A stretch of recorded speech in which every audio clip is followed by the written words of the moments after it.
오늘 말씀은 고린도후서 11장 1절부터 15절 말씀을 본문 삼아서 그리스도의 순결한 신부와 거짓 사도들의 정체라는 주제를 가지고 같이 은혜 나누는 시간 갖도록 하겠습니다. 고린도 11장의 내용은 우리가 이 앞번에 봤듯이 10장에서 12장 13절까지 이제 8장 9장에 예루살렘 교회를 위한 헌금 권면하는 어떤 일을 했죠.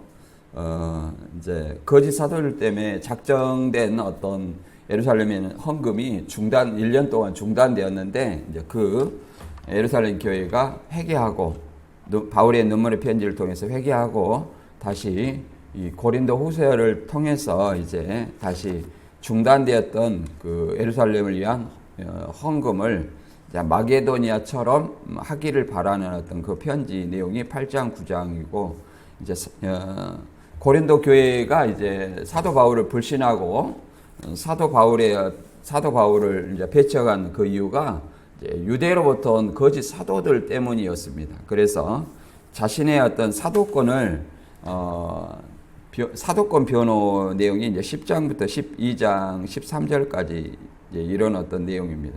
그래서 이 사도권 변호가 이제 계속 이어지는 어떤 내용입니다. 그래서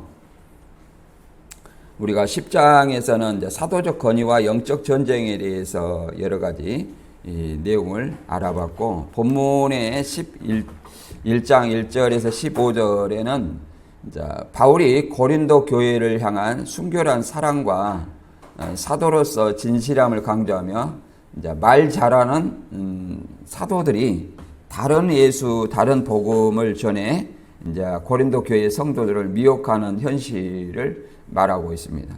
그래서 자신은 그들과 달리 무보수로 사역을 하고 고난 속에서도 오직 그리스도의 복음을 위해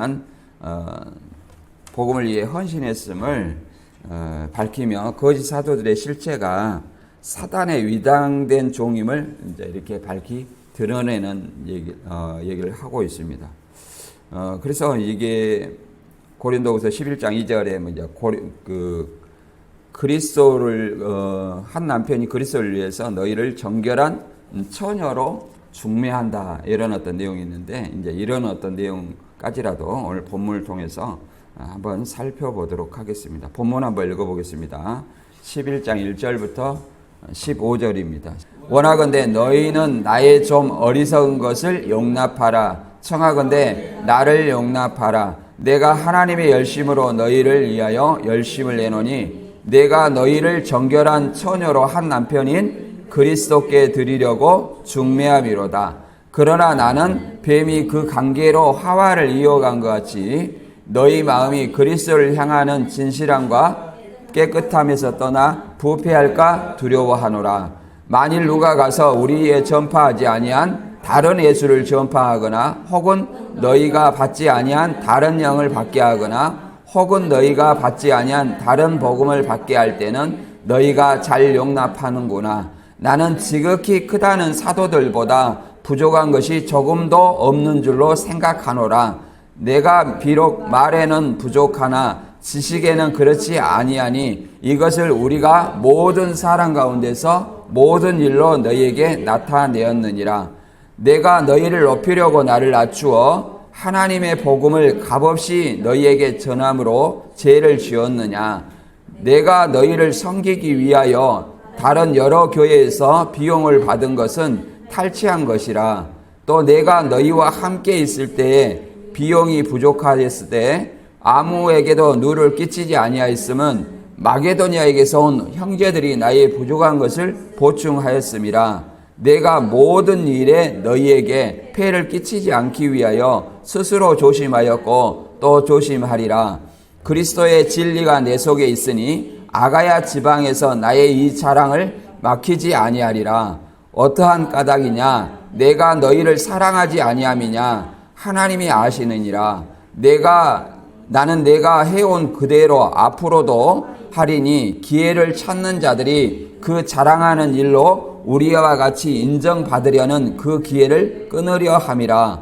그런 사람들은 거짓 사도요 속이는 일꾼이니 자기를 그리스도의 사도로 가장하는 자들이니라. 이것은 이상한 일이 아니니라. 사단도 자기를 광명의 천사로 가장하나니 그러므로 사단의 일꾼들도 자기를 의의 일꾼으로 가장하는 것이 또한 대단한 일이 아니니라. 그들의 맞음은 그 행위대로 되리라. 아멘. 네. 자, 10장에서 13장의 내용은 이제 바울이 이제 자기 변호 중 하나로 특히 이제 본문은 거짓 사도들과 맞서 자신의 사도직의 정당성을 강하게 주장하는 내용으로 고린도 교인들이 거짓 복음에 미혹되어 진리에서 떠나는 것을 염려하여 단호한 어조로 말하고 있는 내용입니다. 그래서 바울은 이제 거짓 사도들과 자신을 세 가지 측면에서 비교하여 이제 그들의 정체를 밝힙니다. 첫째는 이제 복음에 대한 열정과 순결한 중매자의 자세. 중매자의 자세라는 것은 교회를 그리스도의 신부로 중매하려 하는 순수한 열정을 가졌다 이렇게 이야기합니다. 그러나 거짓 사도들의 이제 에덴에서 뱀이 하와를 미혹한 것처럼 교인들을 미혹하여 그리스도에게 떠나게 할까 염려한다 이렇게 얘기를 하죠. 이제 두 번째는 영적 진리의 깊이와 바울 사역의 어떤 진정성을 얘기를 합니다. 바울은 말씀시 곧 설교는 이제 부족할지 몰라도 복음의 지식에 있어 탁월하다고 얘기합니다. 그러나 거짓 사도들은 이러한 화려한 웅변술로 사람들을 홀리면서 진리에 무지했다고 얘기를 합니다. 그러니까 복음의 내용보다 이제 설교의 기교 이런 것에 의해서 이제 거짓 사도들에 넘어갔다 이렇게 얘기를 하는 거죠. 그리고 세 번째는 사역자의 어떤 태도와 동기에 대해서 얘기를 하는데 바울은 고린도 교회로부터 살해조치 받지 않고 천막 일을 하면서 자비랑하여 섬겼지만 거짓 사도들은 교회로부터 존경과 대접만을 원하며 물질적 이익을 추구했다 말합니다. 바꿔 말하면 교회에서 이 사례비를 받지 않는 것조차 네가 사도가 아니냐 이렇게 거짓 사도들은 비난했다고 얘기를 합니다. 그런 사람들은 거짓 사도의 게으리 여건이라 단정하며 그 배후에는 사단이라고 얘기를 하는 거죠. 사단이 들어서 역사를 하는 거죠. 사단도 광명의 천사, 하나님의 천사로 위장하기 때문에 그의 일꾼들도 가장하고 그들의 마지막은 그 행위대로 결국은 심판을 받을 것을 얘기를 합니다. 그래서 우리 이제 본문에서는 성도가 복음의 순결을 지키고 우리가 하나님의 사역을 하면서 진정한 동기를 분별하고 외모가 아닌 외적인 어떤 화려한 언변술이나 외모, 그잖아요. 사람의 어떤 외모 이런 것이 아닌 진리의 본질을 붙드는 어떤 신앙을 가져야 함을 바울은 본문에서 말하고 있습니다. 이 말씀을 통해서 우리가 깨닫는 시간이 되기를 바랍니다. 본문 이제 고린도후서 11장 1절 2절을 보면 이 바울은 자신의 어리석은 자로 표현하며 거짓 사도들과 비교되는 생활에서 교회를 한 남편인 그리스도께 순결한 처녀 드리기로 원했다고 말한 그 내용입니다. 고린도후서 11장 1절 2절 같이 읽어보겠습니다. 시작.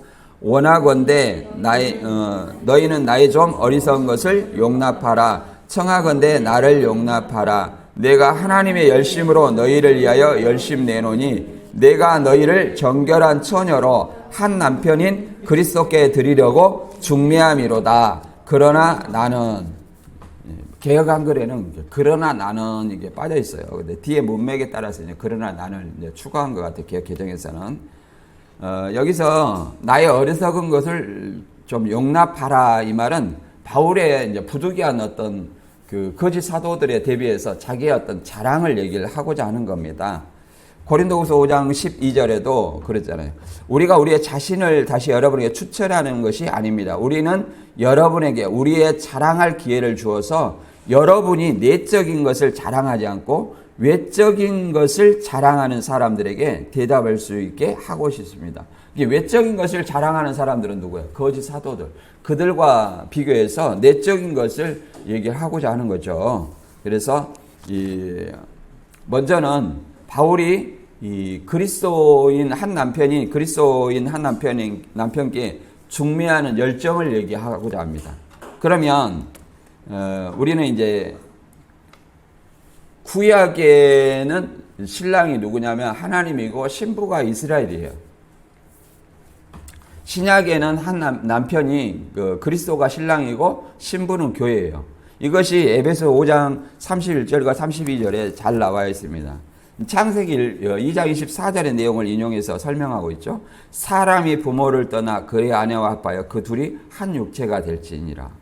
이 비밀이 크도다. 나는 그리스도와 교회에 대해서 말하노라. 이렇게 얘기합니다. 그러면 그리스도가 남편이고 신랑이라는 거예요. 그리고 교회가 아내고 신부라고 얘기하는데 과연 모든 교회가 신부가 될 수 있느냐? 우리는 이제 교회를 두 개로 나눕니다. 크게 보면 지상교회와 천상교회로 이렇게 나눕니다. 그러면 지상교회는 온전한 교회예요? 아니죠. 불법자가 있잖아요. 교회에는 이 완전한 교회가 아니에요. 지상교회는. 왜 그러냐면 여전히 죄인으로 있어요. 순결하지 못해요. 늘 우리는 옷을 빨아입어야 돼요. 성화의 삶을 살아가는 어떤 육신을 가지고 있기 때문에 성화의 삶을 살아가는 어떤 교회입니다. 그렇기 때문에 어떻게 말하자면 그리스도와 혼인하기 위해서 신부로서 준비하는 여정 속에 있는 성화 공동체다. 이렇게 말할 수 있어요. 그러니까 성화의 삶을 살아가는 공동체다. 말 그대로 그리스도와 약혼한, 내가 예수 믿음을 믿는 순간 그리스도와 약혼한 사람이에요. 그 유대인들의 어떤 결혼이 뭡니까? 약혼을 하고 1년 있다가 그냥 정절을 지키고 1년 있다가 결혼을 하잖아요. 그런 것처럼 우리도 예수님과 약혼을 했어요. 예수님과 약혼한 교회입니다. 그러면 정절을 지켜야 된다는 것은 다른 복음이나 다른 예수를 믿지 아니한 정결, 그리고 내 안에 어떤 정절을 지켜야 되는 겁니다. 신앙의 정절을 지키는 것을 얘기를 합니다. 그것이 뭐냐면 그리스도를 닮아가는 성화의 삶을 사는 것을 얘기를 하는 겁니다. 그래서 지상교회는 신부가 되기 위해서 준비하는 어떤 여정에 있다, 이렇게 얘기를 할 수 있습니다. 그 약혼한 처녀로서 신부가 되기 위해 준비하는 어떤 여정 속에 있다. 그래서 성화의 삶을 사는 공동체라고 말할 수 있고, 진정한 신부는 이제 정결된 사람, 죄로부터 정결된 어떤 교회를 얘기합니다. 그것은 예수를 믿다가 죽은 자들, 곧 천상교회를 얘기하는 거예요. 육신이 없으니까 더 이상 죄를 지을 수 있어요, 없어요? 없죠. 죄라는 것은 이 육신으로 짓는 겁니다. 육신으로. 그래서 천상교회를 얘기를 합니다. 계시록 19장 7절과 8절에 보면 이렇게 얘기합니다. 기뻐하고 즐거워하여 하나님께 영광을 돌리라. 어린 양의 결혼날이 왔다. 신부는 몸단장을 마치고 빛나고 깨끗한 모시옷을 받아 입었으니 이 모시옷은 성도들의 의로운 행위다. 여기서는 이제 신부는, 그러면 여기는 누구냐면 영화로운 상태의 천상교회 성도들을 얘기합니다. 천상교회 성도들. 이미 그러잖아요. 준비되어 있어요. 신부는. 이미 신부는 준비되어 있어요. 예수님 오시면 우리도 변화가 돼서 그러잖아요. 우리도 변화가 돼서 그때 이제 성화가 된 것입니다. 우리는 완전한 성화가 아니에요. 예수님이 오실 때까지, 또 내 개인의 종말을 맞이할 때까지 우리는 늘 성화의 삶을 살아가는 거죠. 완전한 성화는 내 개인적인 종말을 맞이할 때고 예수님 올 때입니다. 그래서 계시록 21장 2절에는 그러잖아요. 새 예루살렘이 남편을 위한 신부로 단장했다 말하고, 21장 9절 이하에서는 이 새 예루살렘을 뭐라고 말하냐면 7 천사 가운데 하나가 내게 와서 말하였습니다. 나를 따라오너라. 어린 양의 아내가 될 신부를 보여주겠다. 그 천사는 성령의 도우심으로 나를 이끌어 높은 산꼭대기로 올라갔습니다. 거기서 나는 아름다운 도시 거룩한 예루살렘이 하나님이 계신 하늘에서 내려오는 것을 보았습니다. 이렇게 얘기를 합니다.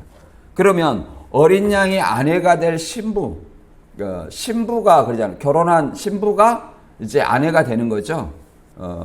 뭐 개혁한 거래는 아내라 신부라 이제 동일하게 취급하고 있습니다만은, 각 결혼하는 어떤 사람을 신부라고 하죠. 그가 이제 아내가 되는 거죠.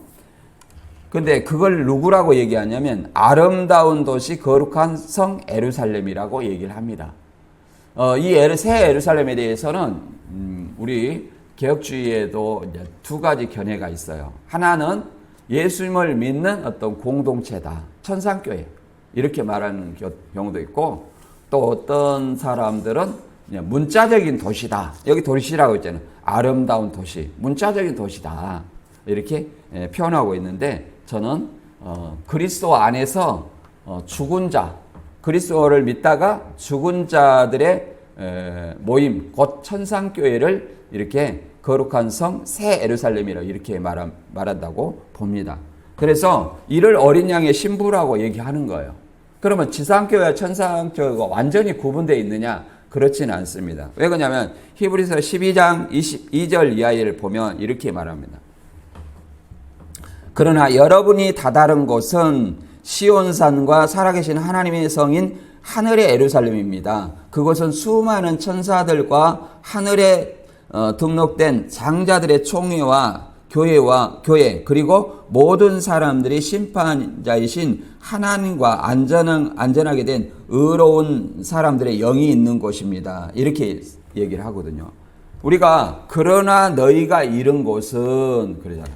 이 지상에 있는 사람들을 얘기하는 거예요. 그런데 우리가 이른 곳은 예수 그리스도를 통해서 믿으면 어떻게 되냐면 살아계신 시온산과 살아계신 하늘의 성인 새 예루살렘. 방금 하늘의 예루살렘은 뭐라고 그랬어요? 어린 양의 신부라고 했죠. 그러니까 하늘의 천상교회와 연결되어 있다는 것을 얘기합니다. 유기적으로 연결되어 있다.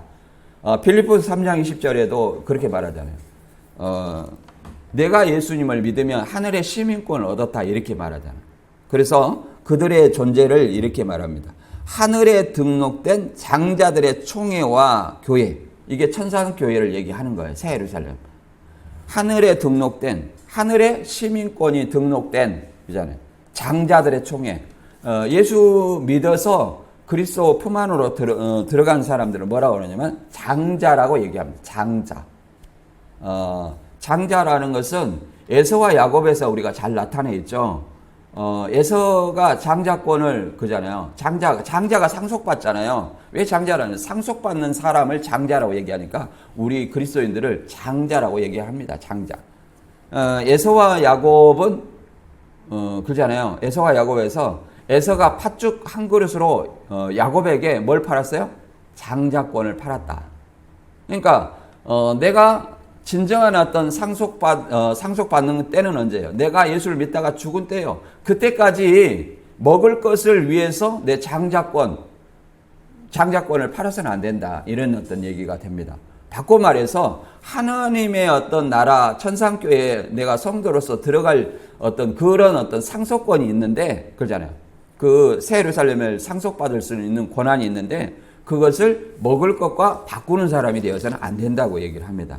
그래서 우리는 그리스도와 혼인하는 진정한 어떤 신부로서 준비되어가는 여정 속에 있는 지상의 어떤 공동체이고 그리스도의 신부는 천상교회다. 이렇게 우리가 이해를 해볼 수 있습니다. 그런데 이제 그러나 이 신부로서 처녀로서 정결한 처녀로서 예수님과 약혼한 처녀로서 신부가 되어가기 위해서 준비해 가야 되는데 그 신부가 이제 정절을 망치는 거예요. 그게 뭐냐면 11장 3절에 보면 이 거짓 사도들 그러잖아요. 다른 예수를 전하고 다른 복음을 받아들인 고린도 성도들이 그러잖아요. 그 미혹되어 그 정절을 망치는 것을 얘기를 하는 겁니다. 3절 4절 한번 읽어볼까요? 시작. 뱀이 그 관계로 하와를 미혹한 같이 너희 마음이 그리스도를 향하여 진실함과 깨끗함에서 떠나 부패할까 두려워하노라. 만일 누가 가서 우리의 전파하지 아니한 다른 예수를 전파하거나 혹은 너희가 받지 아니한 다른 영을 받게 하거나 혹 너희가 받지 아니한 다른 복음을 받게 할 때는 너희가 잘 용납하는구나 그러잖아. 지금 거짓 사도들이 여기 고린도 교회에 들어와 있어요. 그들은 외적인 거, 화려한 말솜씨 이런 것들을 통해서 진실한 본질보다 복음의 본질보다 뭘 지금 주장한 거예요.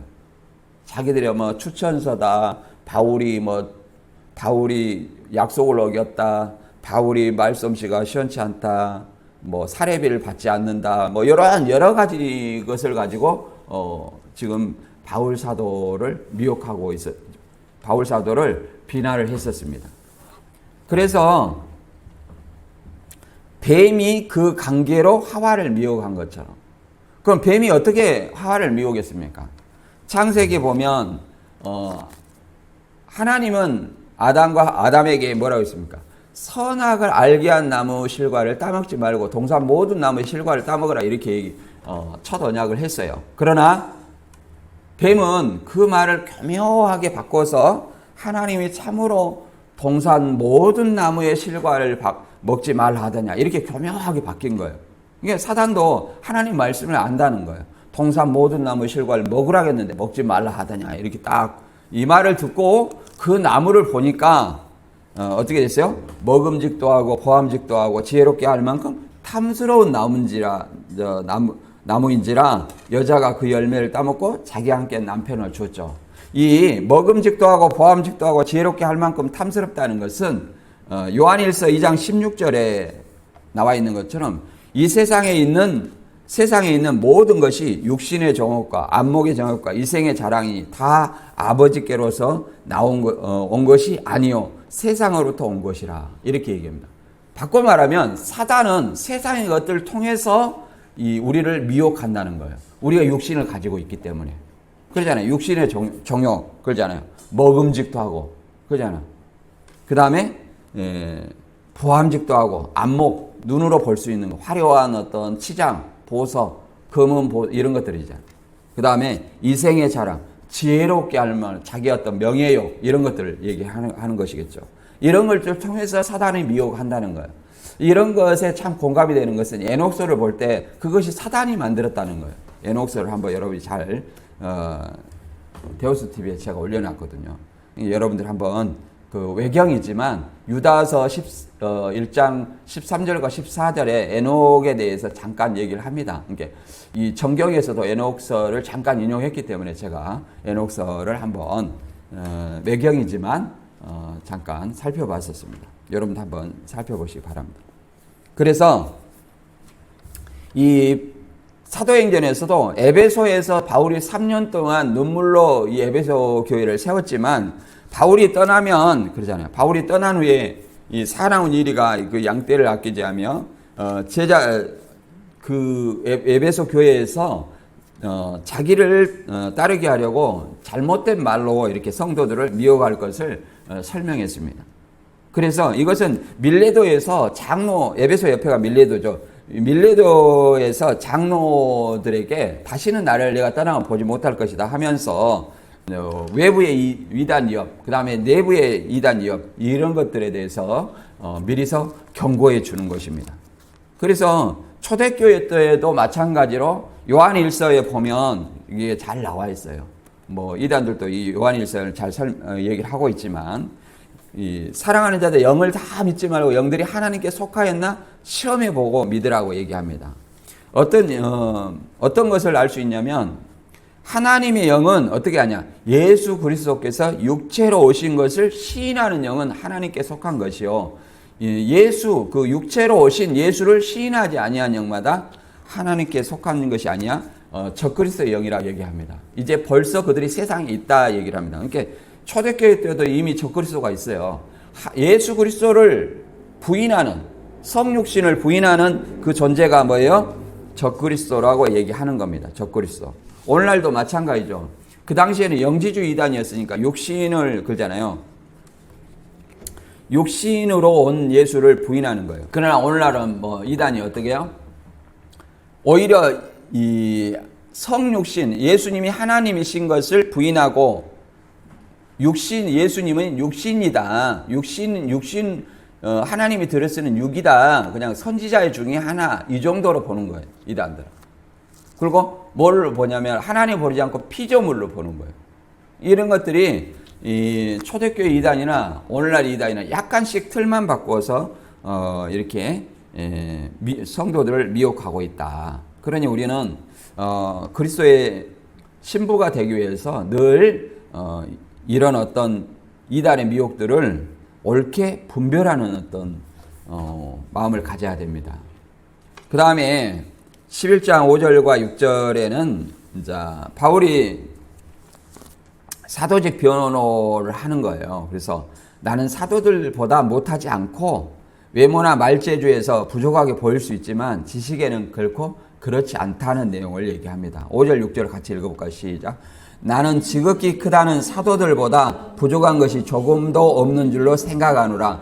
내가 비록 말에는 부족하나 지식에는 그렇지 아니하니 이것을 우리가 모든 사람 가운데서 모든 일로 너에게 나타내었느니라. 이렇게 얘기를 합니다. 그래서 사도들보다 조금 더 부족한 줄로 없는다. 그러면 12사도를 얘기하는 거예요. 12사도.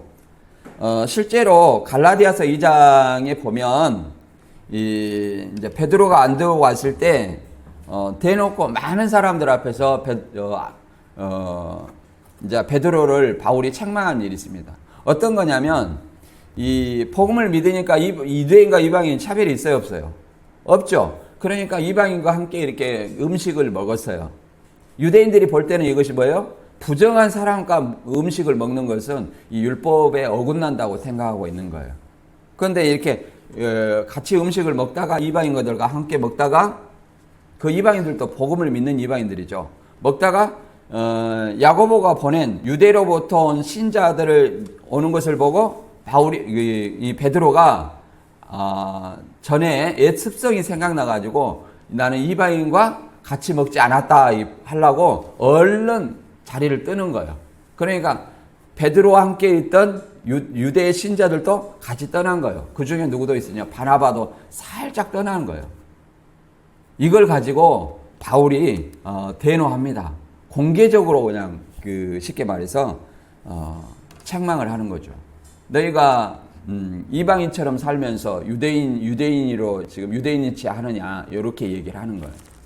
이방인처럼 산다는 것은 율법에 자유한 사람처럼 살면서 지금 유대인을 의식해서 유대인처럼 율법을 지금 지키는 것처럼 행한다는 거죠. 그게 위선이죠. 그걸 분명히 바울은 베드로를 책망했습니다.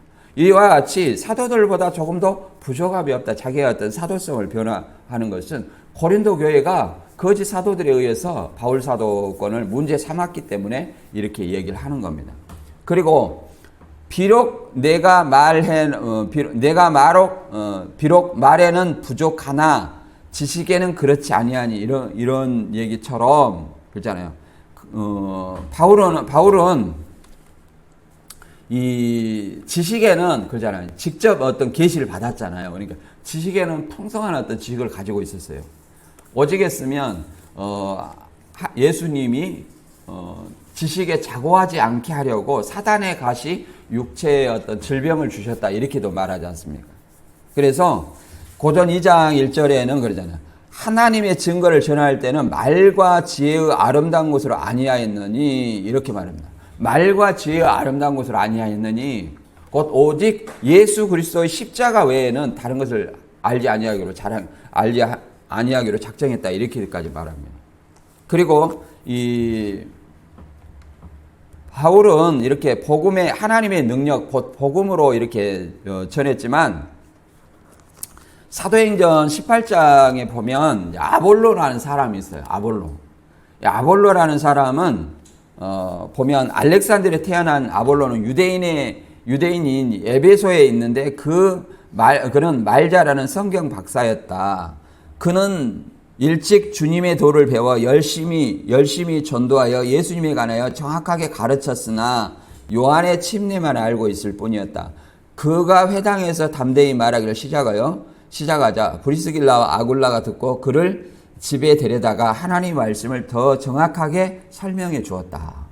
이게 이 아볼로라는 사람은 날 때부터 성경에 대해 굉장히 박식했고, 어떻게 해서 예수를 믿었냐면 세례 요한의 침례만 알 뿐이었다. 그러면 세례 요한의 침례를 통해서 아볼로가 예수님을 접하게 된 거예요. 그래서 예수님을 이렇게 증거하게 되는데 뭘 몰라요? 세례 요한의 침례만 통해서 예수님을 알게 되면 성령 세례를 알지 못한 거예요. 성령 세례.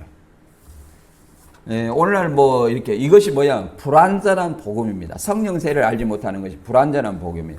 우리도 보면 성령 받았냐고 물어보면 우리 이제 교회 상담하러 오신 분들이 그 대답 못한 사람이 한 80%예요. 여기다가 그 사람한테 성령 세례가 뭐예요? 이렇게 물어보면 어떻게 대답하겠어요? 더 모르겠죠?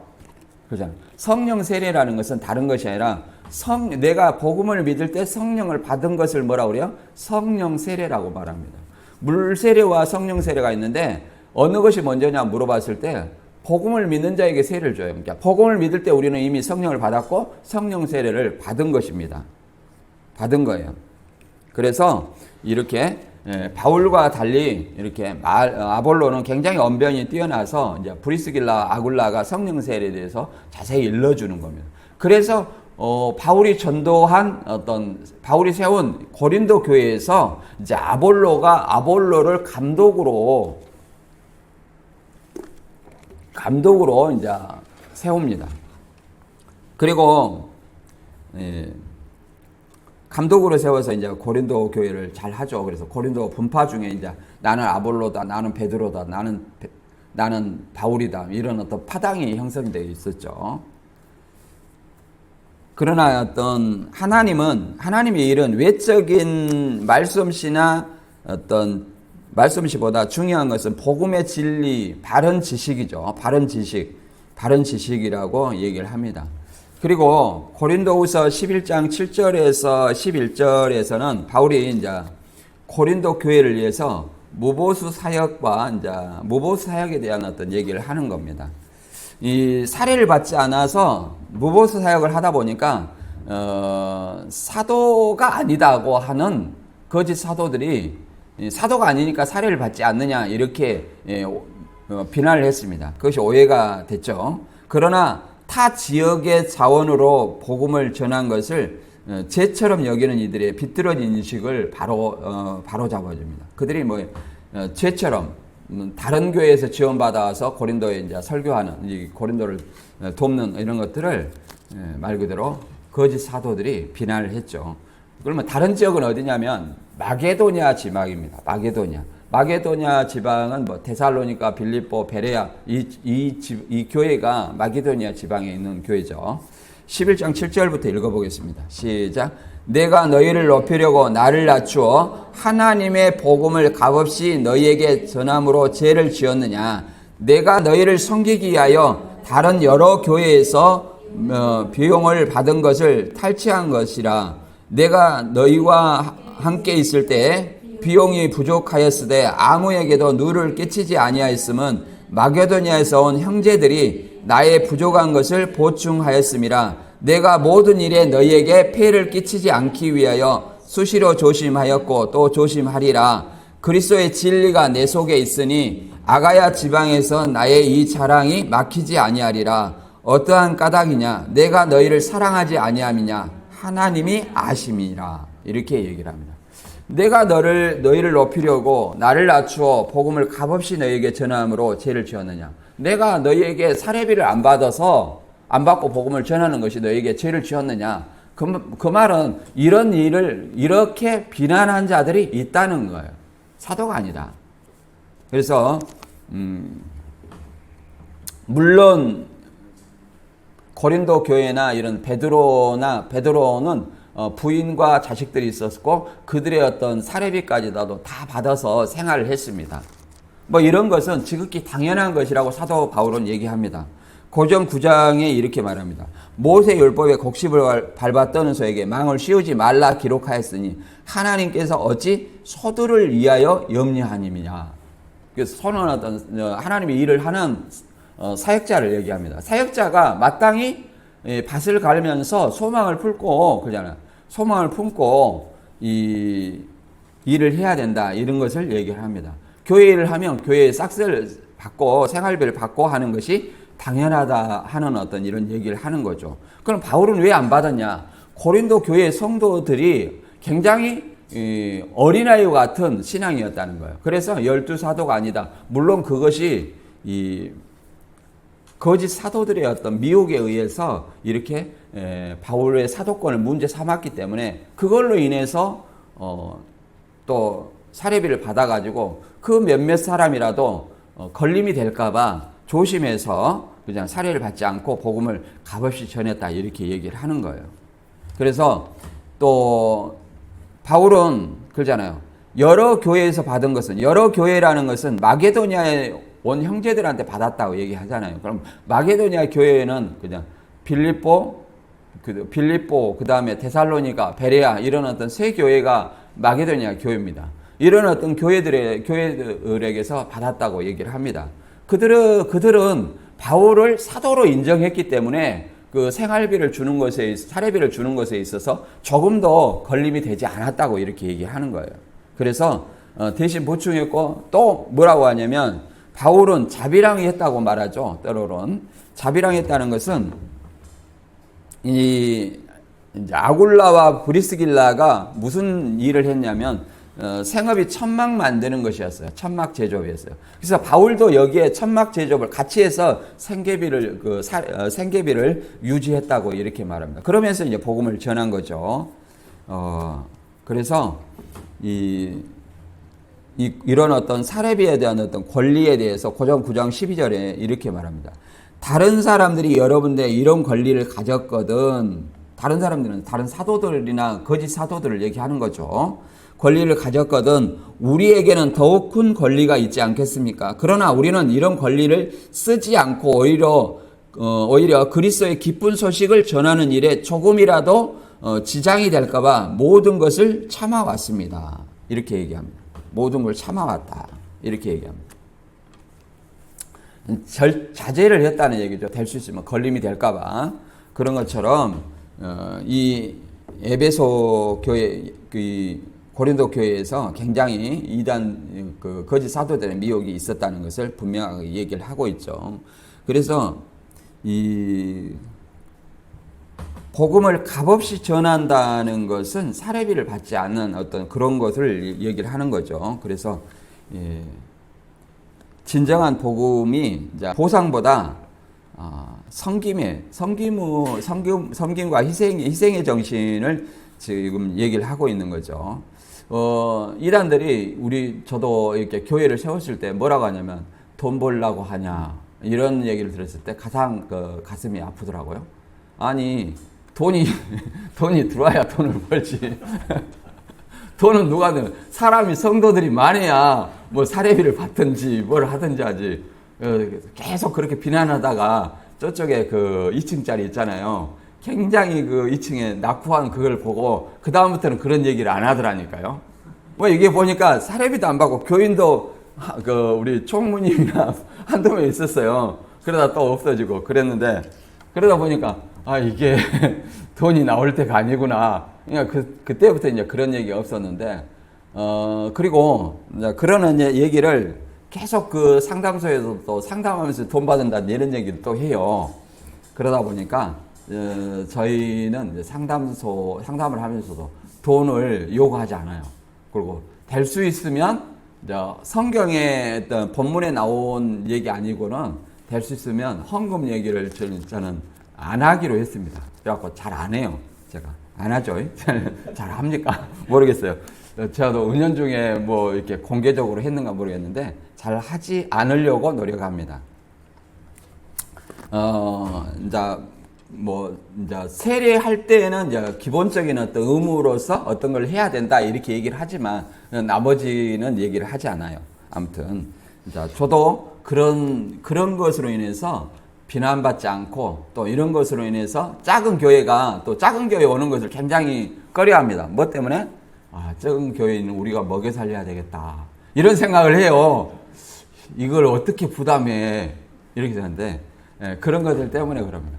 제가 열심히 또 주변 어떤 교회들한테 또 얘기를 해서 또 제 사정을 얘기하면 알게 모르게 또 도움을 하나님께서 그분들의 마음을 움직이셔서 도움을 주셔요. 그러니까 어떻게 잘 이어가고 있습니다. 이렇게 잘 이어가고 있어요. 이것도 진짜 감사하더라고요. 예. 물론 여러분들의 도움이, 여기 계신 분들의 도움이 가장 크죠. 누구보다도. 그것이 다 하나님의 은혜인 줄 믿습니다.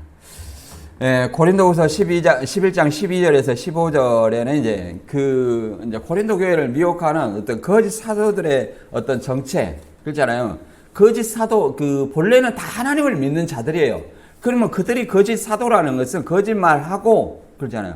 자기 육신의 욕심을 채우는 이런 사람들은 사단이 그런 어떤 마음을 주셨기 때문에 거짓 사도라고 얘기를 하는 거예요. 자, 고린도후서 11장 12절에서 15절 읽어보겠습니다.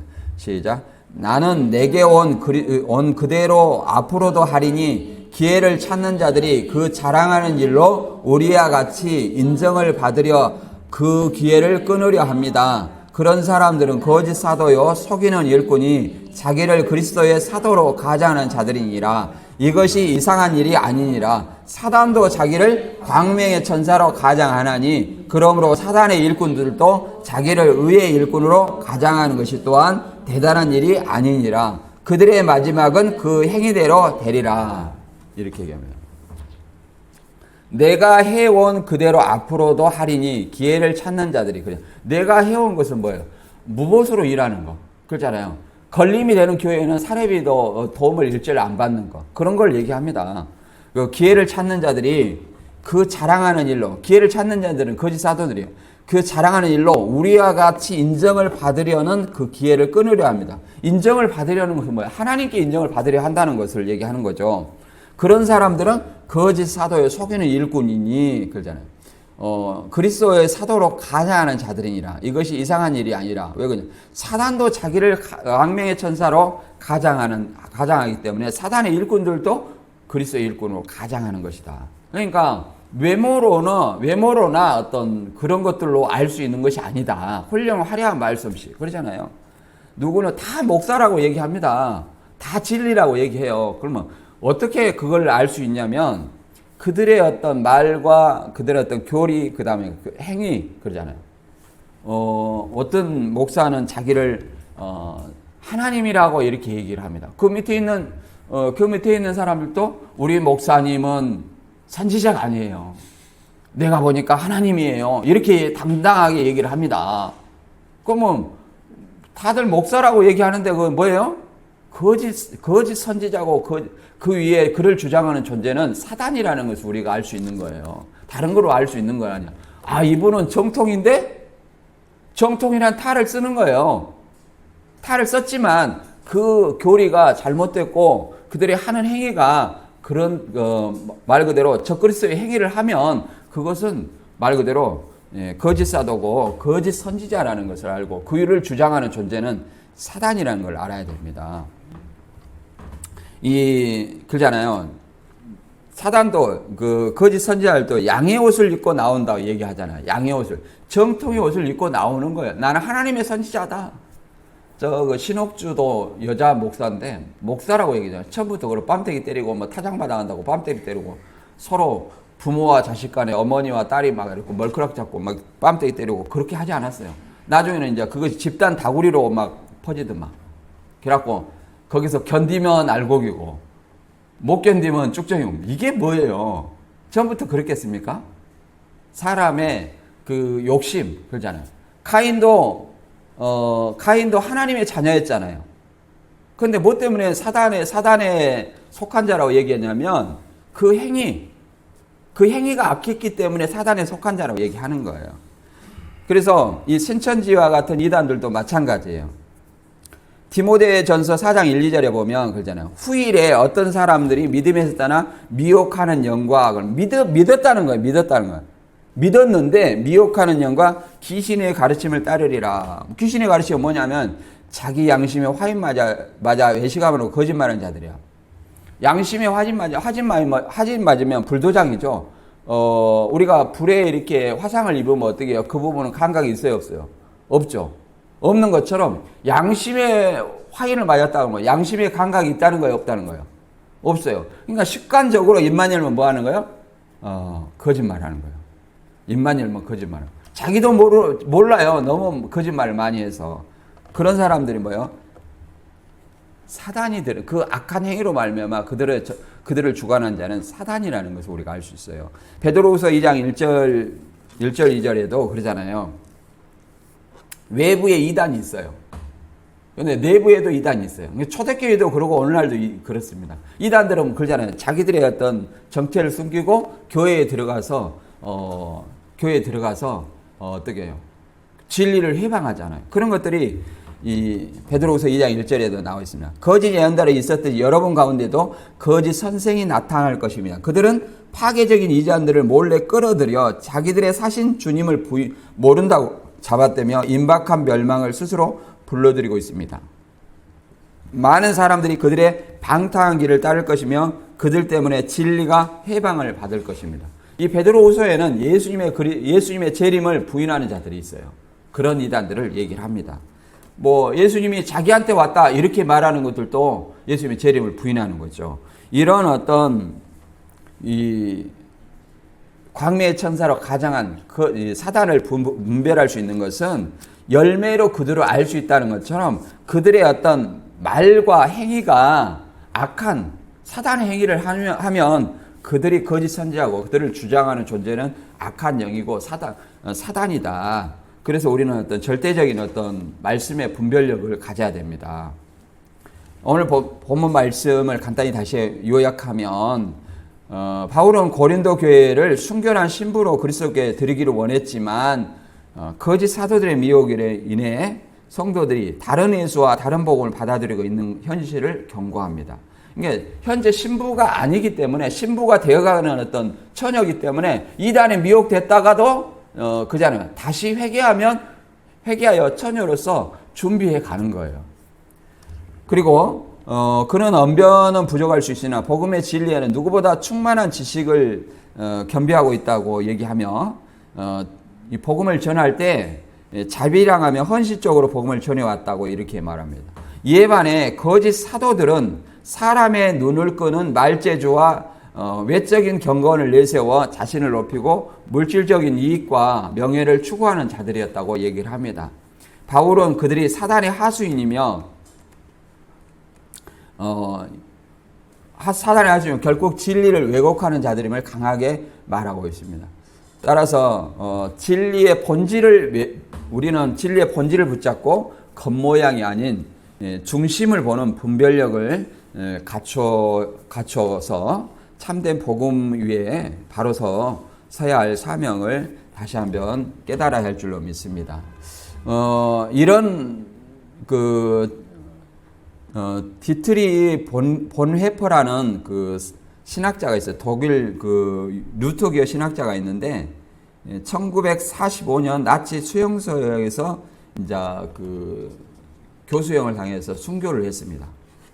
이분이 하는 말이 진리는 아무리 작아 보여도 그것이 진리인 한 반드시 승리한다. 진리가 아무리 작게 보여도 진리라면 반드시 승리한다. 이렇게 얘기를 했습니다.